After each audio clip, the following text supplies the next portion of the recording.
Hello everybody, my name is Sushma and we are going to do a reading of one of my favorite old homeopaths, no more alive, but he's written this wonderful book called The Clinical Experiences of 70 Years in Homeopathy, and some of the nuggets that he provides are invaluable, and I thought I would start with stories so that you would be entertained and you might learn a thing or two, and I might learn a thing or two from Kopiker's stories. So here goes. He had an experience with a patient that he's talking about. Next experience, I grew up in a place called Udupi, famous for the Krishna temple, and also the Udupi restaurants that you may have heard of that sell idlis and dosas. In my second year in Homeo College, 1934,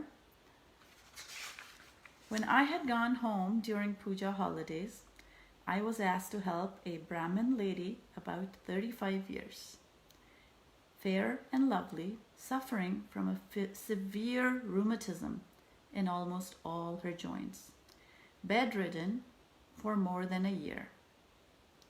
The fingers especially were prominent with swelling. I felt that Mederinum should help based on the case history that he took.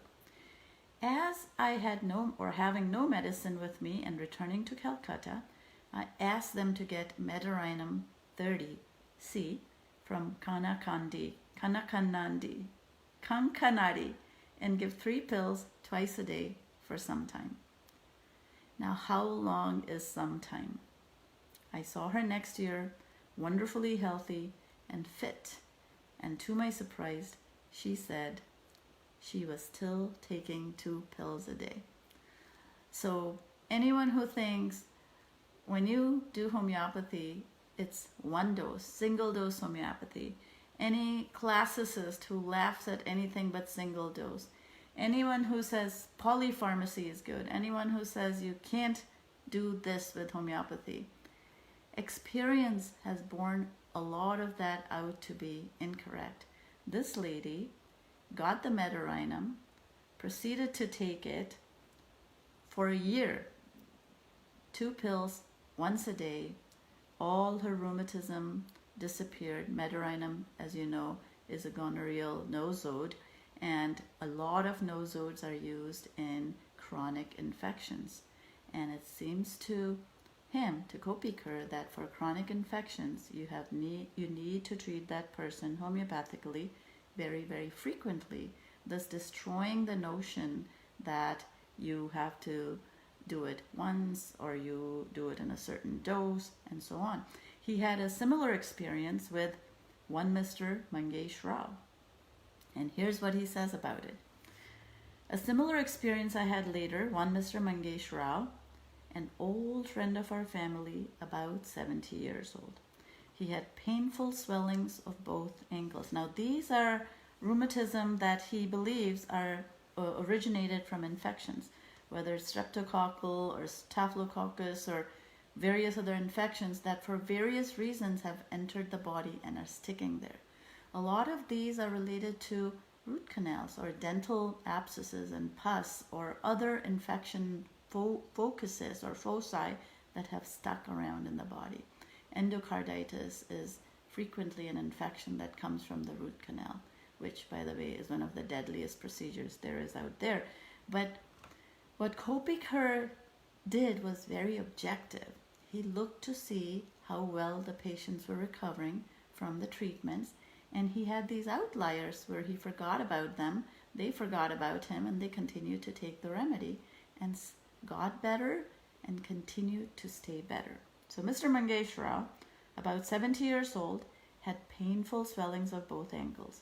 And every time there was aggravation, there would be a red rough rash around the joint. A typical streptococci problem, as I had read somewhere. I prescribed, so pathology is very important. Diagnosis is not allopathic or homeopathic.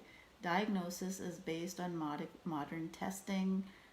We have so many facilities, blood analysis, x-rays, MRIs, Dopplers, ultrasounds, and so on. So please make sure that you test and diagnose what the pathology is, because that is a benefit to homeopathy.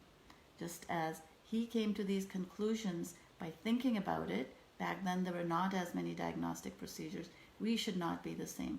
And if there's a continuing infection, it behooves us to give the homeopathic remedy continuously and make the person's life better.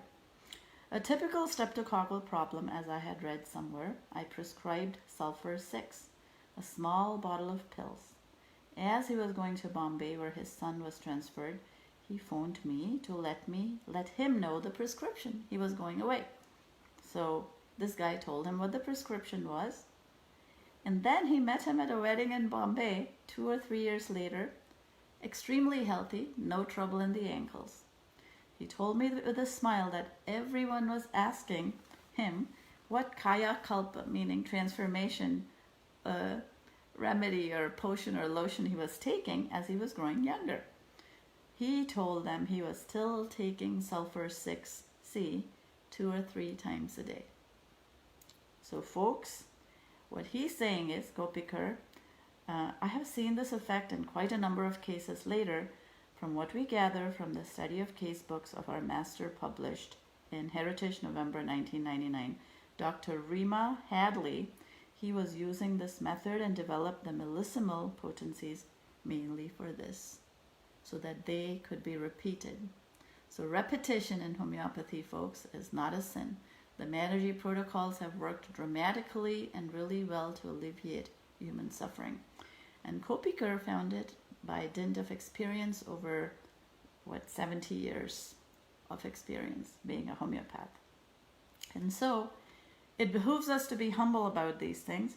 And he says, some of you seniors, members, must have come across Dr. Magan Bhai Desai, another homeopath, and his admirer, late Dr. Sarabhai Kapadia, doing wonderful cures by repeated doses of high potencies for months, saving and curing desperate cases. I leave you with that, and I leave you with the thought that it's a good thing to be open-minded, to observe the patient, and not theorize too much. Of course, the materia medica needs to be the mother of your sources. Of course, you need to consult the repertory. Some homeopaths give things in high, low, medium potencies, but there's something to be said about this observation that people frequently have chronic infections that need chronic treatment, and chronic antibiotics will kill you, but chronically prescribed homeopathic remedies will heal you. And on that note, we will call it a day for today's point on homeopathy, which is continuous prescriptions of the same homeopathic remedy for extended period of time, and its aggravation and amelioration in chronic disease. Thank you, and have a good rest of the day.